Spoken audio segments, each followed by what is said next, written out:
مع مرور الدقائق بدأ الإرهاق يظهر، وبدأت الثقة تهتز، والجمهور شعر أن السيناريو يخرج من اليد. ومع صافرة النهاية لم تكن الصدمة في النتيجة فقط، بل فيما جاء بعدها. حسام حسن في تصريح مباشر وصادم أعلن رحيله رسميا عن تدريب منتخب مصر بعد المباراة. تصريح لم يكن انفعاليا، بل بدا محسوبا، هادئا وحاسما. قال إن المرحلة انتهت، وإنه يتحمل المسؤولية كاملة، وإن المنتخب يحتاج إلى فكر جديد ونفس مختلف في المرحلة المقبلة.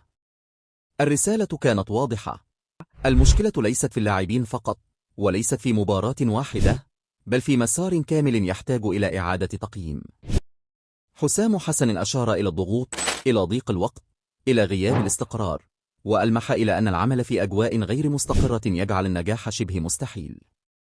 تحليل القرار يكشف عدة نقاط مهمة. أولاً، شجاعة الاعتراف بالمسؤولية في لحظة غضب جماهيري. ثانياً، إدراك أن الاستمرار قد يضر أكثر مما ينفع. وثالثاً، فتح الباب أمام اتحاد الكرة لاتخاذ قرار حاسم بشأن المستقبل.